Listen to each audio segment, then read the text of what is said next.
Okay, in this chapter, chapter 12, we're looking at chemical kinetics.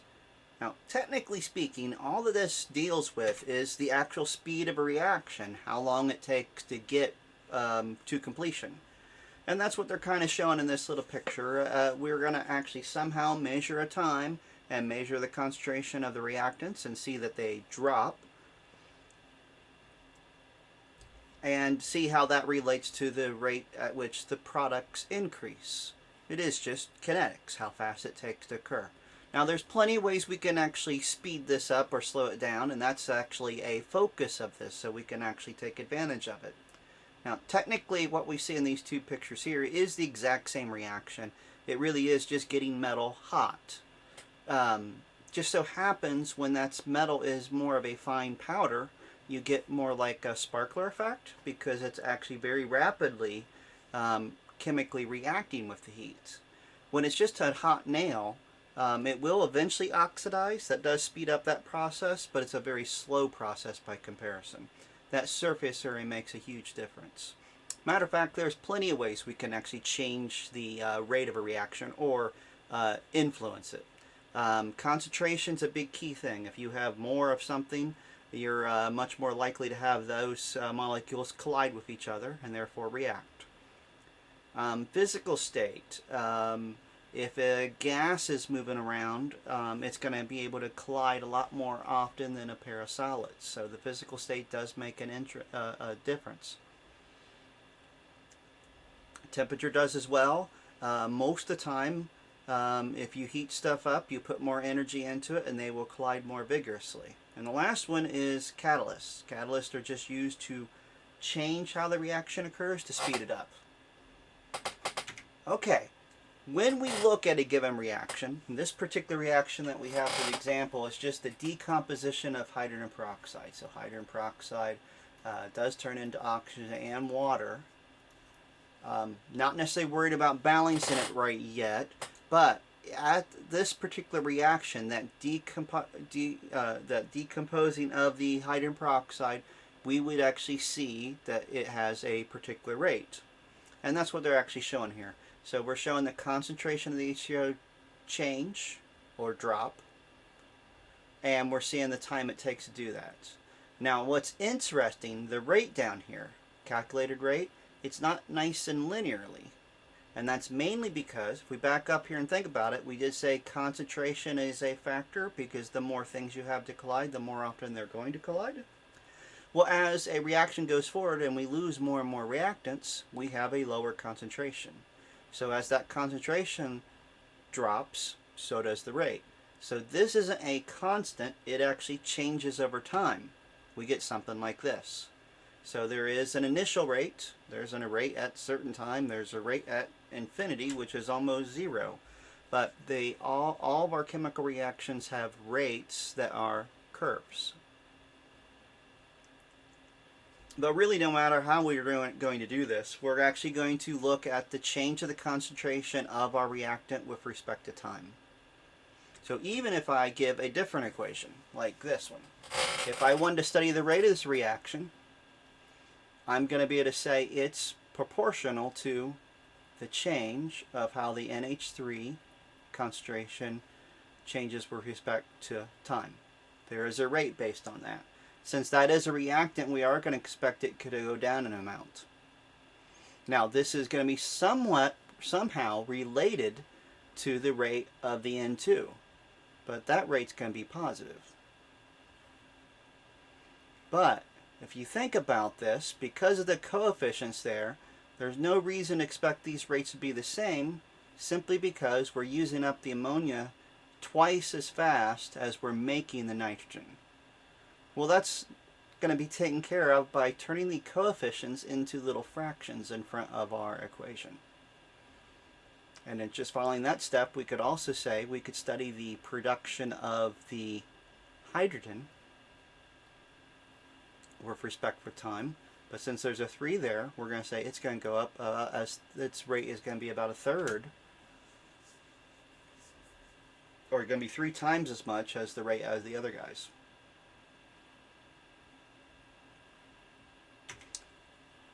And that's what it actually looked like on a experimental evidence. So those black lines are the curves, and really as long as you had one, you can calculate all the rest, because they are going to be dependent on each other because they're related in that balanced equation. The red lines are just momentary slope lines, so we normally don't necessarily worry about those too much. The black curves are the interesting things. All right, let's actually do a one that's a little bit more complex with a bunch of numbers in there. Now, the only way we can ever do this is if we have a balanced equation that we're looking at ahead of time. So if I ever give you one of these without a balanced equation, we definitely need to balance it first, and how we balance it will affect things later on. So I will typically give you a balanced equation at a time.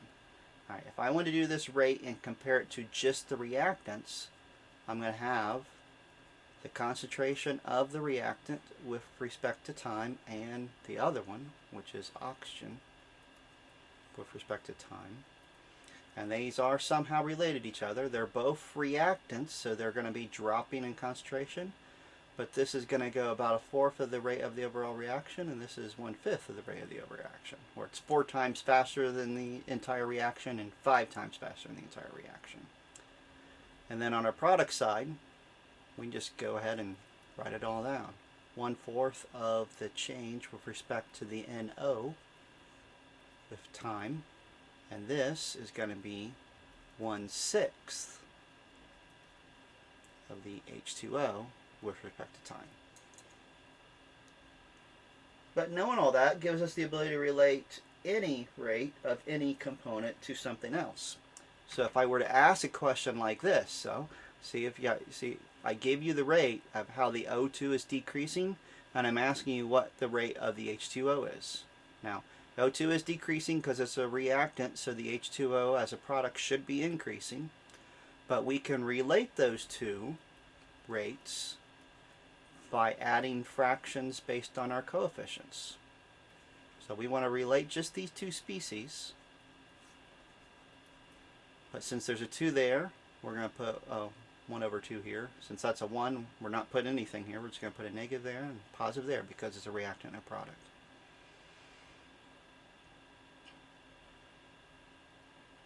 All right, now we're just basically plugging stuff in. So it says decreasing.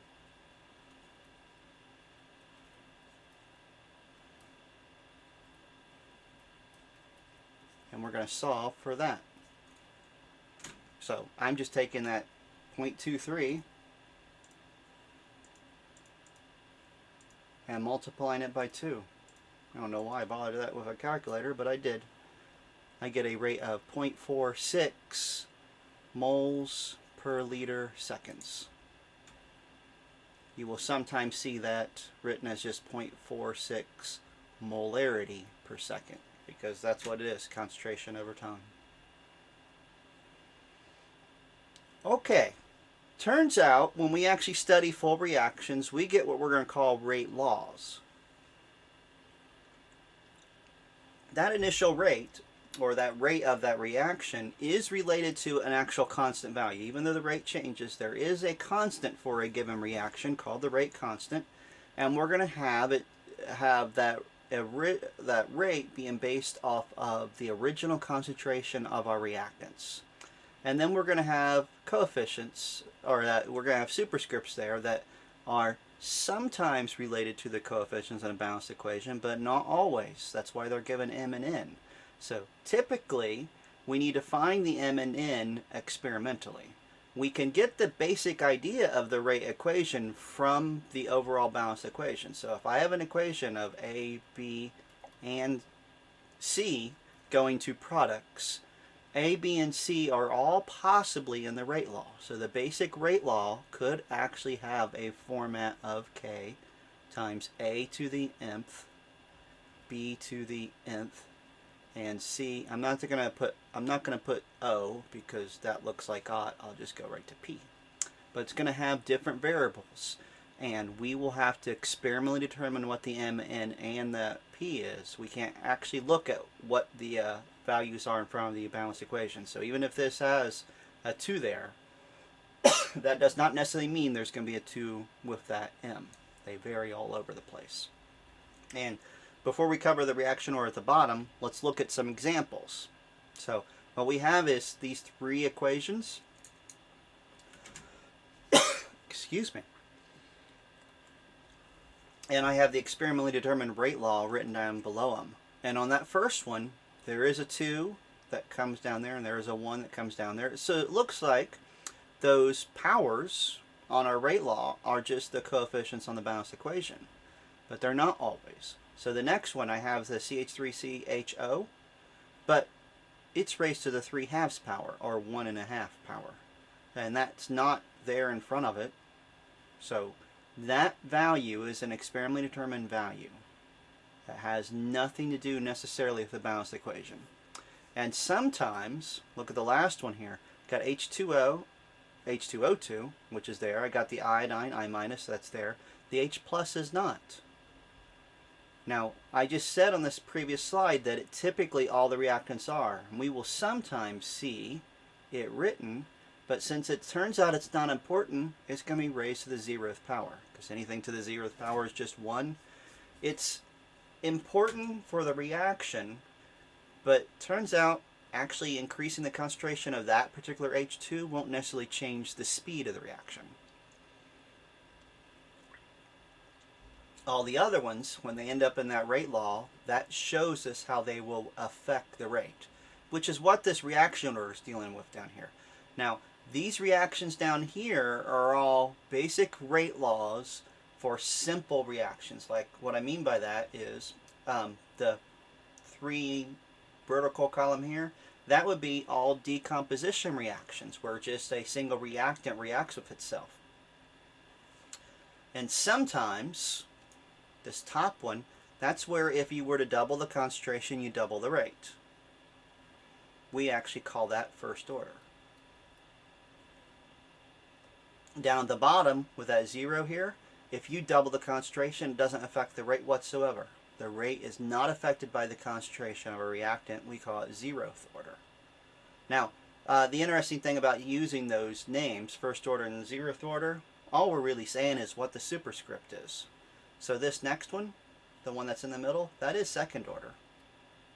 Now, physically what it means in the chemistry lab, if you double the concentration of A there, it actually quadruples the rate. So it doesn't just double the rate, it actually brings it up quadruply. And then this next one over here, it still is second order, but it's first order with respect to A and first order with respect to B, but second order overall. And we could do that same type of thing on these examples. So that first equation up there, overall order is third order, because we would just add up the 2 and the 1 reaction orders. It's second order with respect to NO, first order with respect to O2, and third order overall. And this really is called 3/2 order. And H2O2, first order, I, first order, so second order overall. All right, how were those rate laws determined? I said experimentally. Now it turns out to do these, you actually have to do a lot of experiments. Now, we know from this equation that the potential rate law has something to do with the NO concentration and the O2 concentration. And we are going to experimentally determine the M and the N, and technically even the K eventually. But right now we're just going to look at how to get the M and the N. All right, what we're going to do, I want you to look at the sets of data here. I have the rate, and then I have the initial concentration of NO and the O2. So I'm actually kind of going in an order here. But you notice on that first one, the NO concentration between experiment 1 and 2 are kept the same. Well, let's think about what this does mathematically if we were going to do something like this. Rate 1 over rate 2. We know they each have a K in them. Actually, I don't want the K yet. I'm going to start with what I have here. So rate 1 was 3.21 times 10 to the negative third, and rate 2 is 6.40 times 10 to the negative third. And we know that these are related to that K because of this equation. The concentration of the NO to the nth. We don't know what m is yet.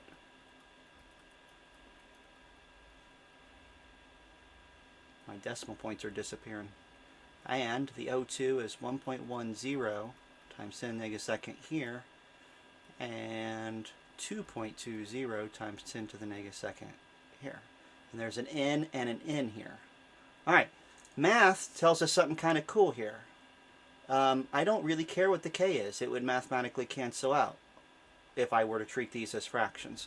Even this 1.3 to the nth cancels out. So by keeping those the same, we've ignored what it does to the speed of the reaction. There's no way it's going to double the reaction or change the reaction in any way, shape, or form if we keep the concentration the same. Alright, so now we have this neat thing. 3.21 times 10 to the negative third over 6.40 times 10 to the negative third is actually just equal, in this case, to 1.10 times 10 to the negative second and 2.20 times 10 to the negative second. And I'm going to pull the n out because math says I can do that. Alright, so let's see if we can figure out what the n might be. And I don't even really need to do that. 3.21 divided by 6.4 is 1/2. This is 1/2. They're equal. So the n must be, I'm just going to come up here and erase it, my equation, and say it's 1. Or I could just leave it blank. Alright, we're going to do something similar to that, but we want to isolate the NO and ignore the O2. So we want to look at two equations or two sets of data where the O2 concentration is held the same. Well, that's rate 1 and 3.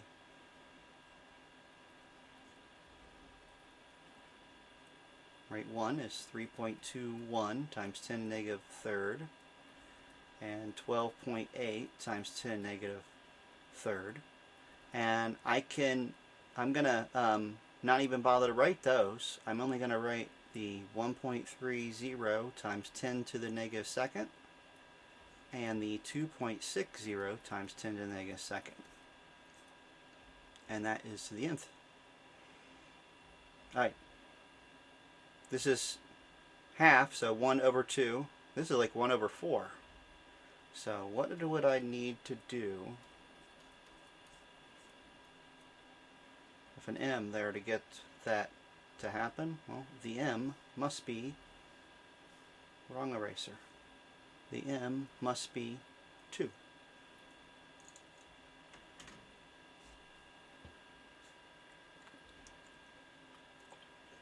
Now, the interesting thing, math tells us that m can be just about anything. The m and the n can. In the real world, these aren't really anything. We mostly see 1s, 2s, and 3s at the most, but 3s are even very rare.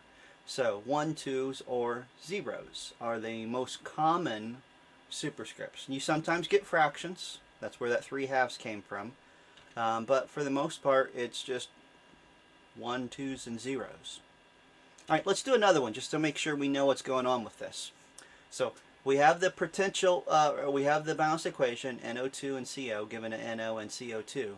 So we know it has a base rate law of NO2 to the nth and CO to the nth. Alright, let's choose 2 experiments so we can figure out what the rate is with respect to the NO2. So I want to get something where the NO2 changes, but the CO doesn't. So I'm going to go with 1 and 2.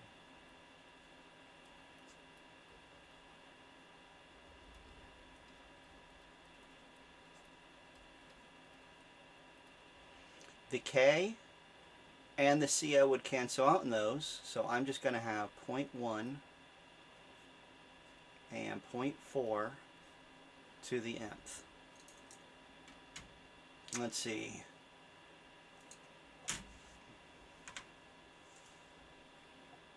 Point 0.005 divided by 0.08 and 0.1 divided by 0.4. It's 0.25. How would I turn a 0.25 into 0.0625? Well, technically, square it. So that tells us our m is 2. Alright, now we need to do one where we let the CO vary, but the NO held the same. So that must be rate 1 and 3, because that's the only one that has the NOs the same. Alright, but this I can see right away. I don't have to actually do any math here. See how the rate doesn't change? The rate is the same on those two. The only way that actually happens is if we have a 0th order reaction. Because the only way I'm going to get this to be 1 is if n is 0.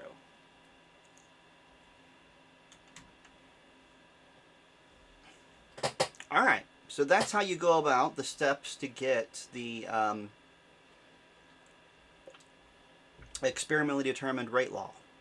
And if we do have a bigger equation, you just have to have a bigger table.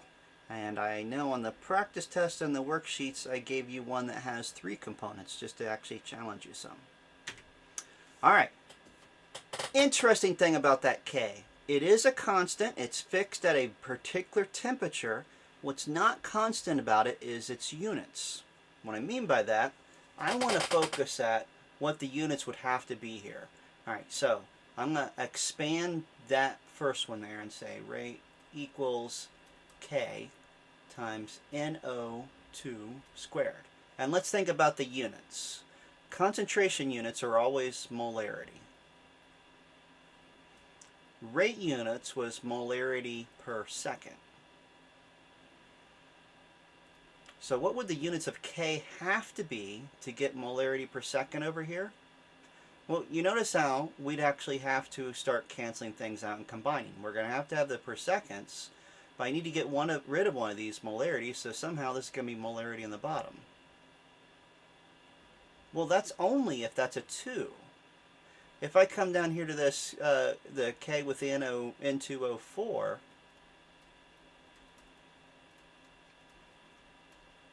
N2O5, we have this is molarity per second, this is just molarity, so the K needs to have units of just per seconds, or 1 over second. So what we're pointing out here is the units tell us something about the nature of the reaction. They tell us the order of the reaction. More specifically, we can do something like this. We can say for sure, if you have a 0th order reaction, the units are going to be moles per liter per second. First order is just going to be the per seconds, and second order is going to be liters moles per second. That's where it's inverted. Technically, we have this wonderful little formula that always works regardless what your M and the N is, or whatever your order of the reaction is. Having those units memorized can speed up the process some on searching for certain types of reaction orders. But typically in chemistry class at this level, we know the order of the reaction from other sources. We normally tell you first order or second order, or we give you the rate law. So knowing the units is an added benefit, but not as critical as it will be in later chemistry classes. Alright, the next thing we want to do. Back when we first started showing this, we showed that these things gave curves, which would make it very painful to calculate the rate at a given time based on concentration. So we want to use math to help us get rid of curves. It turns out that particular reaction we had at the very beginning with the hydrogen peroxide, if we, instead of graphing it with the rate like we did, if we were to actually graph the natural log of the concentration of H2O2, we get a straight line. And that's because that curve was a logarithmic curve. So if we could actually do that in all cases, we could get a bunch of straight lines. Well, it turns out we can kind of predict what the straight line would be if we bring calculus into this. Now, we're not bringing calculus into this class yet. You haven't had, or many of you haven't had calculus yet. So we're looking at the results of the calculus, and we're looking at very limited reactions. Every single one of these rate laws is based on just a reaction that had a single reactant, and that single reactant decomposed. And the 3 ways it's likely to decompose was first order, second order, or 0th order. There are a few other rare cases, but those are the three most likely ways to see a single component decompose.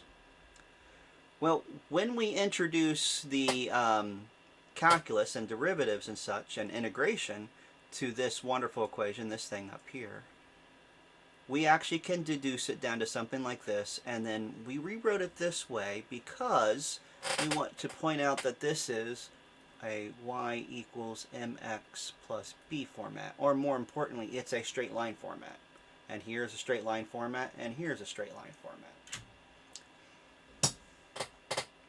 Now, where we use this is somewhat interesting. We want to always try to get a nice straight line to prove the rate law works, because if we have a decomposition of a single reactant and we can plot these, we can actually tell exactly what the rate order is just from the data. So we're not having to do that full table and do those multiple steps. We're actually just going to flat out plot it, and then our slope tells us our k, and then the 1s, 2s, or 0s from the rate order is just determined by which one of these is a straight line. So what we're going to do is actually do an actual experiment. Now, I'm going to reproduce this in a spreadsheet, which I just brought up here. Alright, so I got some, I did this before. I want to get rid of all those things. So I have the data table, and it's just a copy of the first two columns. Nice thing about a spreadsheet is I can let it do all the work for us. So if I want to get the natural log of the N2O5, and the next column I'm going to do is the inverse of the N2O5.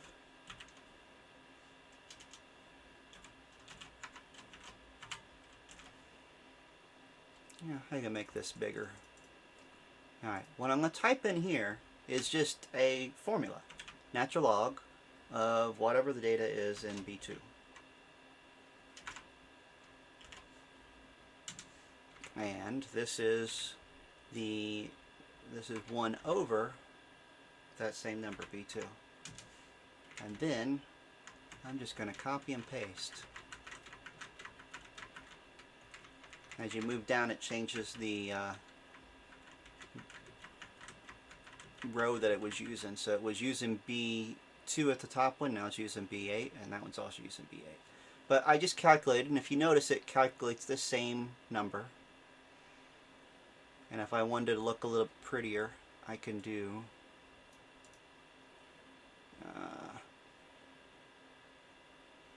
format my cells. I'll give us just 2 decimal places. And same here.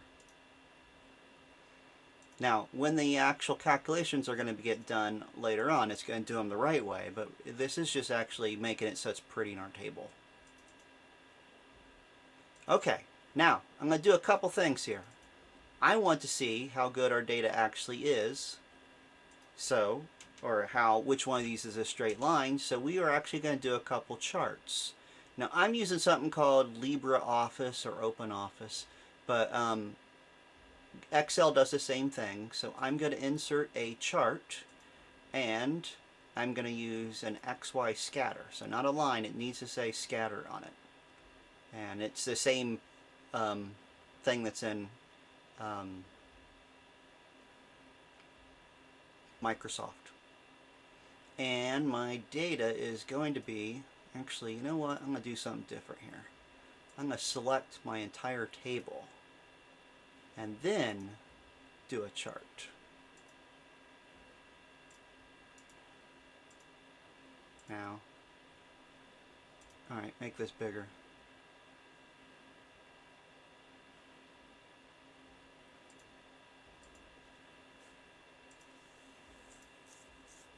And see how it went ahead and selected my entire table. Alright, that's okay. That's actually what I kind of wanted it to do. Now, it's going to look like a mess right now, and I can label it, and if we were going to do this for production, we will label it. But right now, I have everything on one chart. And I actually can see right away that those yellow things are definitely not a straight line. But I actually want to do this on 3 separate charts. So what I'm going to do, I'm going to copy this chart, maybe.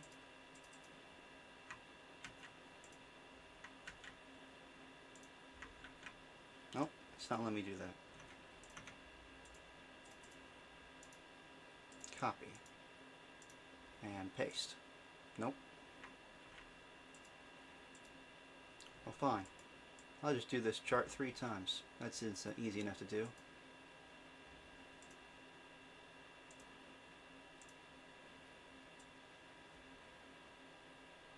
It put it right over top of the previous one.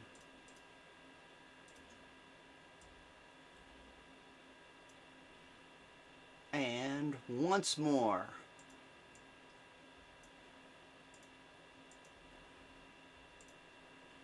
Now the reason I'm doing 3 different ones is I'm going to, in each one of them, delete 2 of the sets of data that it gave us. And let's make these a little bit smaller so we can see all of them on the screen at once.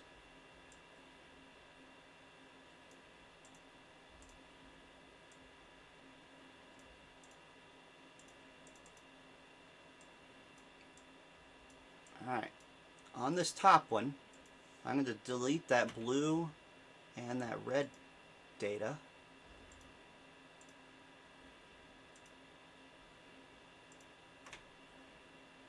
And on this one, I'll delete the yellow. And we'll delete the blue. And then on this one, I'll delete the yellow and the red. And now I have each one of them separate. Now we can see right away, or at least I can, that that's a nice straight line. But what I'm going to do to actually prove it, since we're using a spreadsheet, what we can do is if I select that data point, I can actually add a trend line.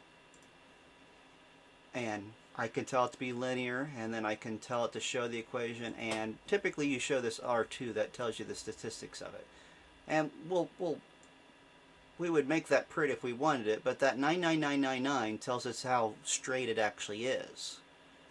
I'm going to leave that up there because if I come up here and do one of these other ones that we can see is not straight, if I do a trend line here and select those same 2 things, see how the R is a 0.93, and more importantly, you see how that's clearly curving. If we had more data, that'd even be more obvious it's curving. And this blue data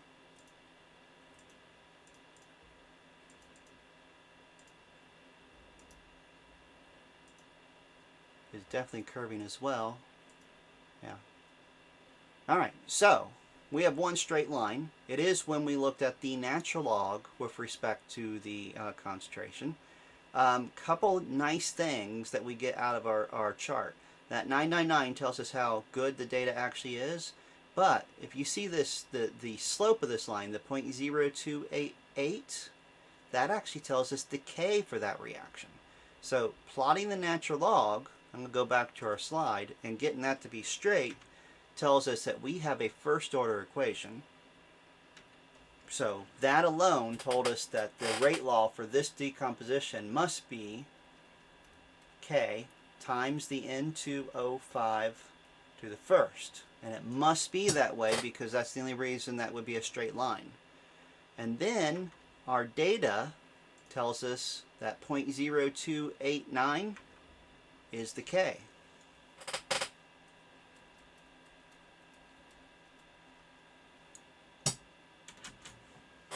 So we can get all that experimentally just by actually understanding the integrated rate laws. Now we will get a chance to use those, and they're provided to you on the periodic table I give you on your tests. Alright, something we can do with those though to actually be kind of neat about this. Alright, I have this nice little reaction, cyclobutane. Decomposes in a first order reaction, very high rate constant of 87 per seconds to 2 molecules of ethylene. If the initial concentration is C4H8 is 2 molarity, what's the concentration after, oh gosh, just 100th of a second? Alright, that says high rate constant, but what is a per second? So 87 per seconds typically doesn't make a lot of sense to normal folk. All right, but it does tell us first order rate law, and I know from that slide a couple slides ago that all first order rate laws are integrated to look something like this. Well, that's useful. I can actually plug some things in and solve for it then. Right, because we do want to know the final concentration, so we're going to solve for the concentration at time t. And what's our time t? It's that 0.010 seconds. Now I have my k, it's the 87 per seconds. I have my time, 0.010 seconds, and I have the initial concentration of my sample. So how do we actually about putting this into our calculator? Well, it's actually kind of straightforward. So 87 times 0.01 is going to be 0.87. I want that to be negative. And I'm going to add to that the natural log of 2. On this calculator, I put the natural log key first, and then I put in 2. I'm going to put the 2.00, what the heck. And then close that. I get this as a negative value, but that's okay.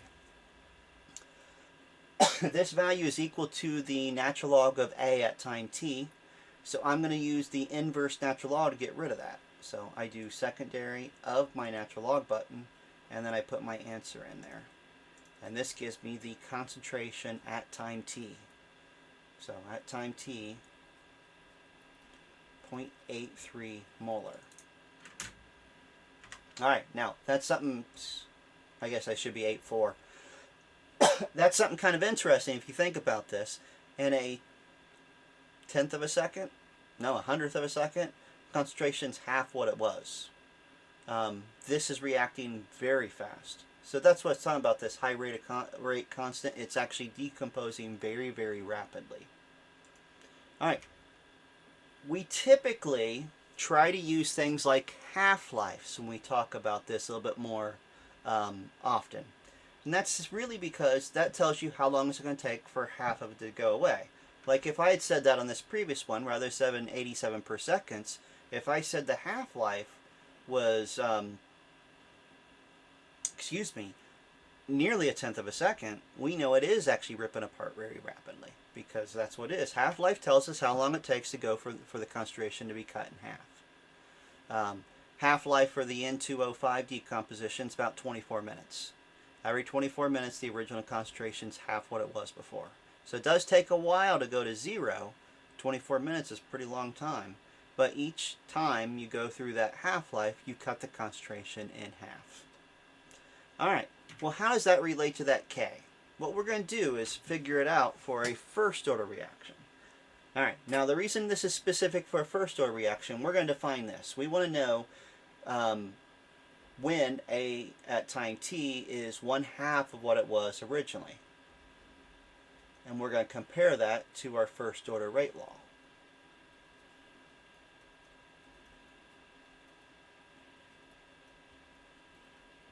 We're essentially going to plug one of these in. And I'm going to actually, heck, let's put in a value instead. How about I say this is 2 and this is 1? Can't do that, can I? That's not how math works. How about this being 2 and this being 1? And we'll just plug those in. So natural log of A at time t is when that's 1. Negative k, and I'm not going to say this is t anymore. I'm going to say it's t 1/2, because that's what we've defined it as.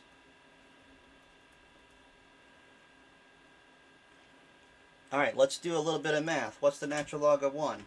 Anybody remember that on the top of the head? Natural log of 1 is 0. This term went away.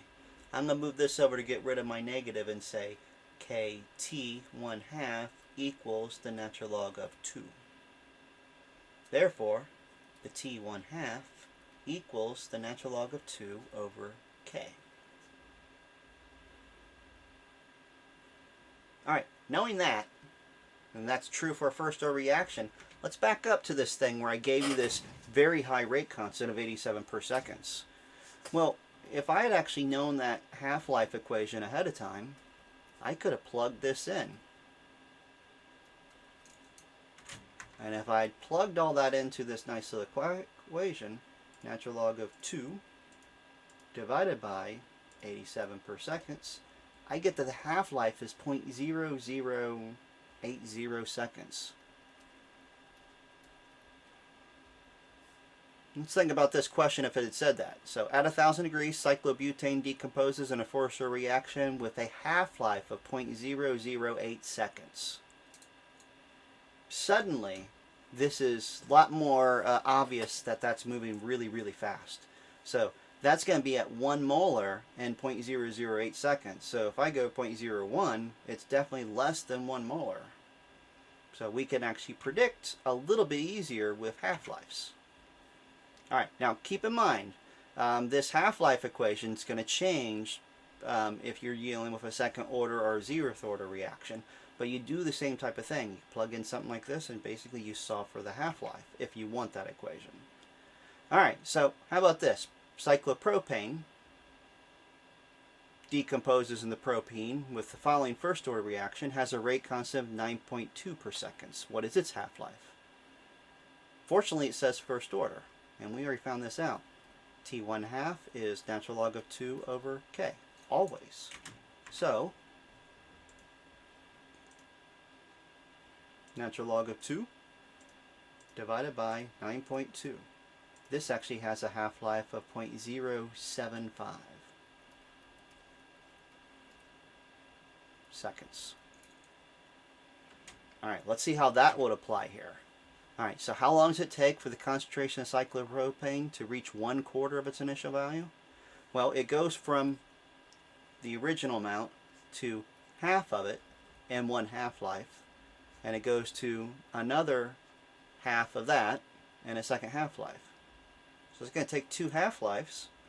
2 times 0.075 would be how long it's going to take. So about 0.15 seconds. We can just plug that in. Even if it had been 1/5, if we wanted to ask 1/5, we know it's going to be a little bit more than that because 1/5 is just a little bit further on than 1/4. But we can use the half-life to kind of estimate in many cases. All right. I said earlier that the rate constant is a constant. And that is true as long as you don't change the temperature. Temperature affects a rate by actually changing that rate constant. And this guy Arrhenius figured out how to calculate this ages ago. And if you just finished up with Chem 1, you saw an equation similar to that at the end of Chem 1, where we were studying how the vapor pressures, or the pressure the vapor pressure was affected with temperature. This actually has those rates, and it gives us this weird thing called EA. Think of EA as the hill on a chemical reaction. So right now your car's sitting outside, not running, hopefully, and the car is perfectly safe to do that. You don't have to worry about the gas just spontaneously starting. You actually have to put some energy into it. Even if it's gas sitting in a container outside, you actually have to give it a spark or heat it up somewhat. That energy you put into it to activate the reaction is this activation energy. It's like a hill on a roller coaster. Got to put some in.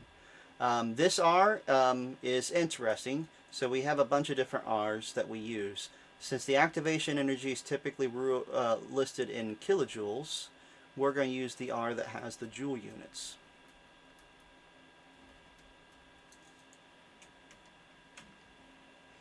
Now we're going to come back to this number here. We're not going to use it in any calculations, but A is a collision frequency factor. So it turns out having collisions is not the only thing that causes a chemical reaction, because only a certain fraction of them actually result in reactions. And we're going to see that here in a bit. All right, but technically we could do the same type of thing with that and get a nice straight line, but we're going to actually go right ahead and apply it. So I give you the decomposition of hydrogen iodide, and I say it has a rate constant of 9.51 times 10 to the 9th liter moles per second at 500 Kelvin, and 1.1 liter moles at 600 Kelvin, and I want to find the activation energy. So we are using the Arrhenius equation.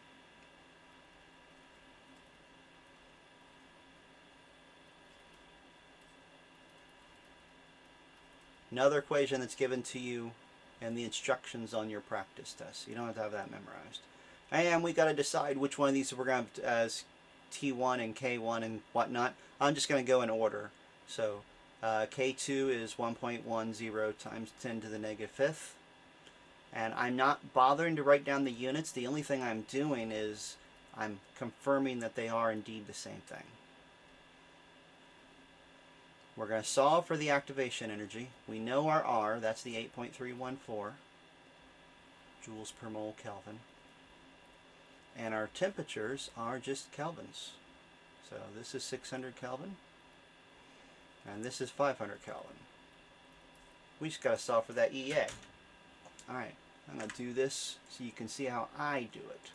I'm going to solve everything on the left first. So 1.1 times 10 to the negative fifth divided by 9.51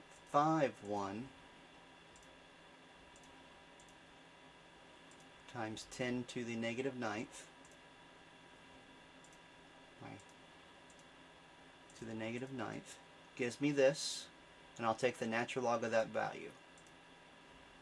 Alright, that is now everything on the left. Now I'm going to slowly move this stuff over. So I'm going to start by multiplying by 8.314. And then I'm going to divide by my parentheses. So 600 inverse minus 500 inverse. Close those parentheses. Give this number. Now I didn't put that negative in there anywhere, so my activation is the positive of that. So activation energy is 176 kilojoules. That's a J. Doesn't even look like it.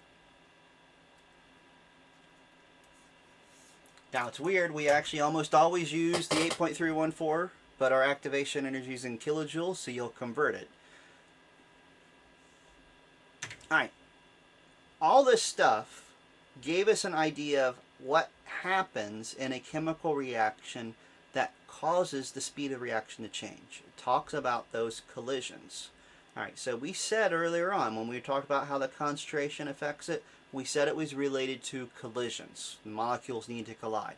And that should make sense. To get two reactants to react with one another, they must be nearby. They must react. They must collide. Alright, so that's going to lead us to some concepts that we're going to start to help us to understand what's going on at the submicroscopic scale. Alright, let's talk about those collisions first of all. Alright, we have a small problem if it's just collisions. Now I do say small, it's going to get very big rapidly. What I mean by that, let's actually look at this. Let's say we have a reaction that just has A plus B. And it goes for two products. We don't care what the products are. We just know that A needs to collide with B. Alright, I have three examples here. In one case I have 2 molecules of A and 2 molecules of B. In the next one I have 3 molecules of A and 2 molecules of B, and then 3 and 3. Very few molecules. Well, what we see is the collisions become kind of exponential as we get more and more. I mean, because we only had 4 collisions that were favorable here, because we need A to collide with B, and this A has 2 B's to collide with, this A has 2 B's to collide with. And we just expand that. We can see the number of collisions that are possible are huge, especially if we got to a mole's worth of things. So the fact that collisions happen is not going to be something we could say doesn't occur. Collisions must occur. Just appears that most of the time they must not react in a reaction, because if it did, what we'd see is some weird things. Think about a nail that's being exposed to oxygen. In a moment's time, there's atoms upon atoms of iron there that are being combined, being bombarded with multiple atoms of oxygen. If it was just collisions that were necessary, a nail would rust very, very rapidly. So it's not just the collisions, there's something about the collisions. Alright, Arrhenius and his A value on his slide, which was the frequency of collisions that resulted in it, I mean, he defined it as the collision frequency factor, is related to this F that's on this. This is the fraction of the collisions for sufficient energy. What we're seeing here is look at how big these, or how small these numbers are. look how few of those collisions result in a favorable reaction. So having A and B collide isn't the only thing that it takes. Alright, so what is it? Well, there's something special going on with that activation energy. The activation energy must be more than just an energy level. It does fit being just an energy level. That's why a higher temperature would actually have more molecules at the activation energy. But there must be something more to just having the energy there. Because having the energy doesn't necessarily mean that you get guaranteed reactions occurring. It just actually makes the collisions more favorable. Alright, so there's got to be something about the collision. Turns out there is. We're going to call it an activated state. So the molecules in question, A plus B, when they collide, they need to be in a state that favors making the products. We're going to see orientation start important. What I mean by that, let's actually look at a particular reaction. NO3 plus NO colliding with each other to make NO2. And what we're going to do is actually look at the actual Lewis structures. NO2 or NO3 and NO2 are actually resonance structures. And I'm going to leave the electrons off, so I'm actually just drawing that double bond moves around. And NO is just a linear molecule with a double or a triple bond between the nitrogen and oxygen. It resonates. Alright, that's what those two reactants look like. NO2 is just a bent molecule. Has a lone pair of electrons on there, and there's actually going to be two of these. Alright, I'm drawing it like this for a purpose. If you think about this right now, is there a chance that that nitrogen colliding with this nitrogen could result in this molecule? Not really. Because what I need this nitrogen to do, technically if you think about what it looks like here, this nitrogen needs to collide with one of those oxygens and then somehow rip it off. So where the collision happens is darn important. What atom gets bombarded or hit. The orientation of the molecules themselves is what is factoring into those collisions. The effective collisions are based on just that, how easily they can collide. Alright, we can sometimes look at Lewis structures and help us understand why that is. Oftentimes, understanding the Lewis structures really help us explain what's going on with a little bit more understanding. Like, for instance, this is a very interesting reaction. We happen to know that this particular reaction, which is just the alkyl bromide getting bombarded with an OH, the activated state actually looks something like this, where that carbon in the middle appears to have at least 5 temporary bonds. Technically what's going on is the OH starts to attack and gets attached to the carbon as the bromine's broken away.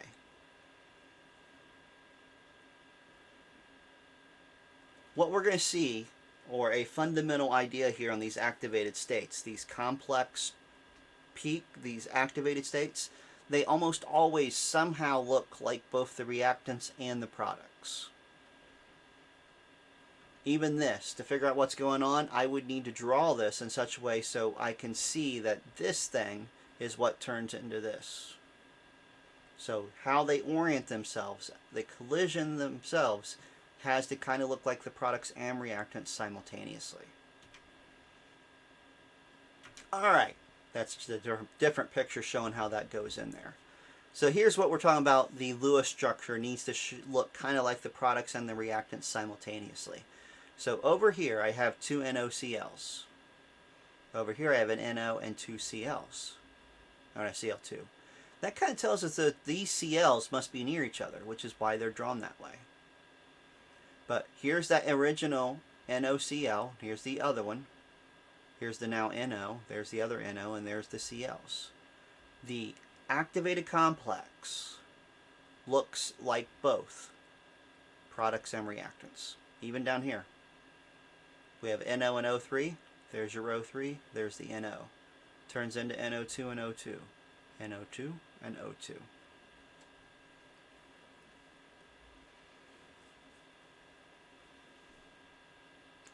Okay, let's try to get an idea of one of these. What we're going to do is try to draw that curve that we just saw on that previous slide. Alright, so I have ozone, O3, and I'm going to draw the Lewis structures up here. No, I don't like that. That's a resonance.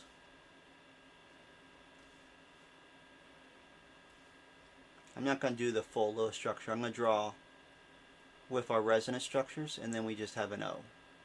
And O2 is just... Alright, so my reaction, I have an exothermic reaction. So I know reactants are way up here, products are way down here. And my activation energy is only 19 kilojoules. So we go up on a very small hill. So difference between this line and this line is the 392, and from here to here is the 19. And I can safely predict that my activated complex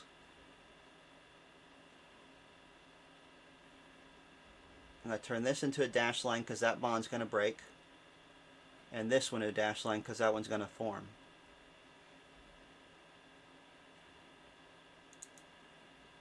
Transition state would be kind of flexible because this O could come in almost any orientation and hit this outer oxygen, and we could end up looking like two different O2s. So that's probably why the activation energy is so darn low. It's just because it just needs to collide with one of those outer oxygens, and we have two to choose from, and we could combine in almost any angle. We're not limited by any traction or repulsion from the other oxygens. Okay, let's think about this one though. Can you think of any way to draw C2H5OH, which is ethanol,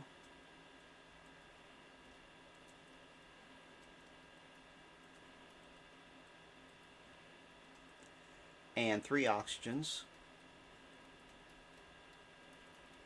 So it looks like 3 waters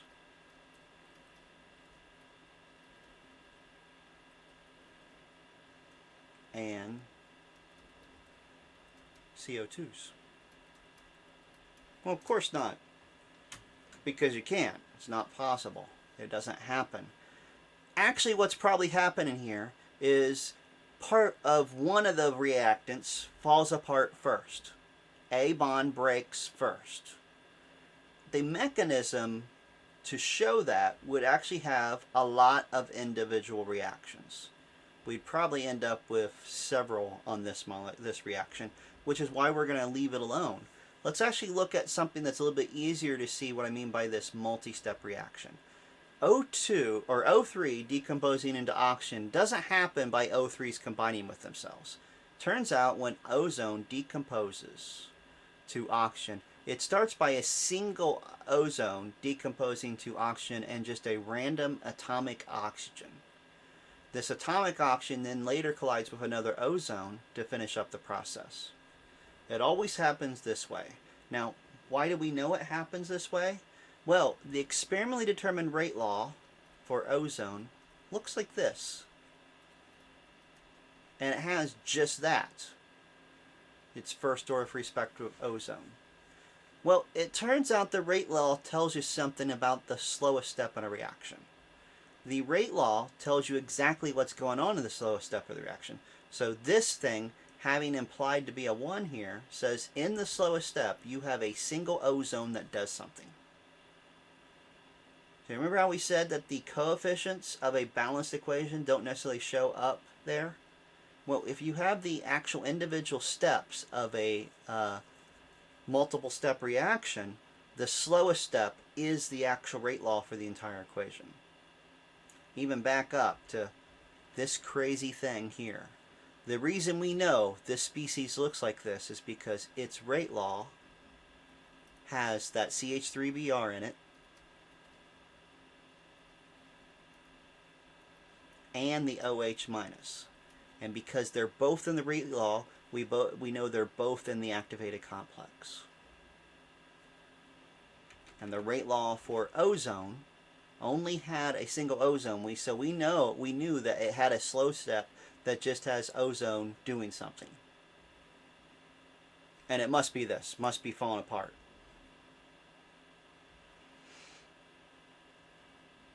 All right, most of that comes from understanding that collision theory, but it actually tells us something about this weird term called an elementary step. An elementary step is one that we know as a sub-step of an overall process. So we have a balanced equation that shows everything. The elementary steps tell us how it happens, how the actual reactions break down, how the bonds break, what happens in what order. The elementary steps, the rate law, matches the coefficients. So look at this. If an elementary step has a single reactant, the rate law has that to the first power. If it has two, rate law has a 2 there.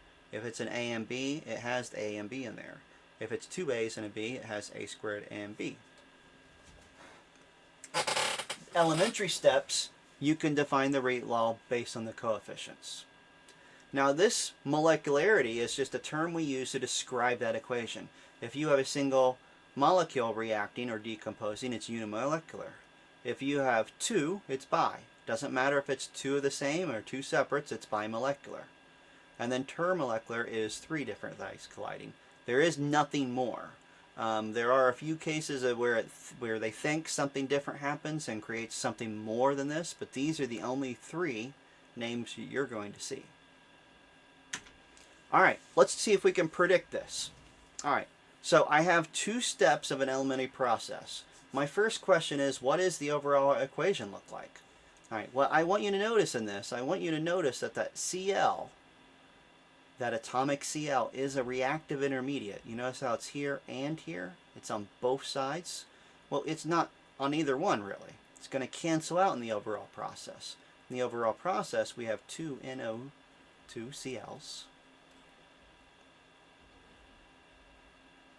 going to form two NO2s and a Cl2. That is the overall process. Now, if I'd given you that as the overall process and asked the rate law, you're going to actually tell me you can't give me the rate law because you can't do that from just a balanced equation. But we can determine the molecularity and the rate law of those individual steps because they are elementary. So by saying elementary, I can actually say that rate law for equation 1 is,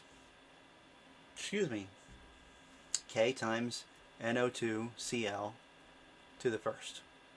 And the second one is K times NO2Cl to the first again, but now Cl atomic to the first. First one is unimolecular, the second one is bimolecular.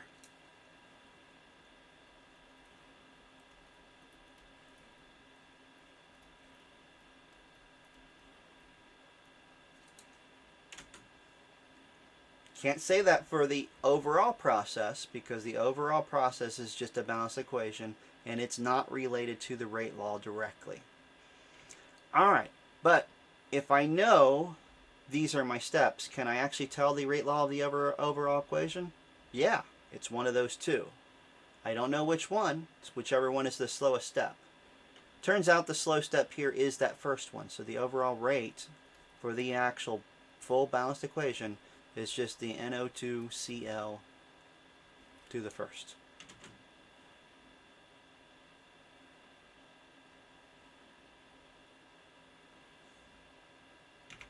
Alright, that was the rate law.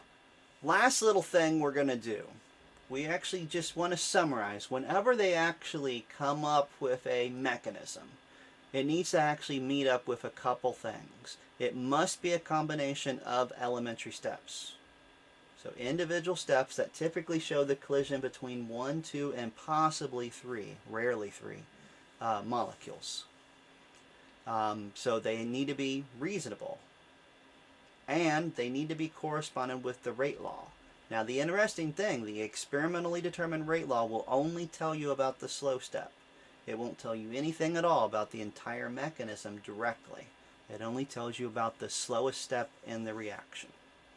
That's why these get more complex. That's why there really isn't a mechanism for this reaction. It's just too complex, and there's actually more than likely more than one way it happens. It's just a lot of bonds are being broke, and each one of those bonds is happening from a collision or a breakdown of its own internal molecule. Alright, so we keep these simple at first. Alright, last thing in this chapter we do is we talk about catalysts. Catalysts are just ways of speeding up a reaction. You have one in your car, we call it a catalytic converter. It's just there to make sure any unburned gas gets burned up and leaves the your tailpipe as just CO2 and water vapor, and it actually helps prevent some of the small molecules from actually surviving intact from your exhaust system. Your engine has a lot of energy to it, and it forces things together that really shouldn't be together, so it creates smog, and the catalytic converter helps fix that. Alright, all catalysts do the same exact type of idea in the sense that they lower the activation energy, the EA. How they do that varies based on how that catalyst actually behaves. So this list talks about different ways a catalyst can work, but the rules are all general and don't apply to every single catalyst except for that one right there. In general, catalyst lowers the activation energy. They do actually catalyze the forward and reverse reactions. So if you speed it up forwards, you speed it up backwards. And some ideas of how they happen. So remember how we said a reaction has that activated complex? A catalyst might just change what the activated complex looks like, makes it easier to get to it. We have an example of that with our petroleum products. So when we pump oil out of the ground, we have long chains of carbon in them.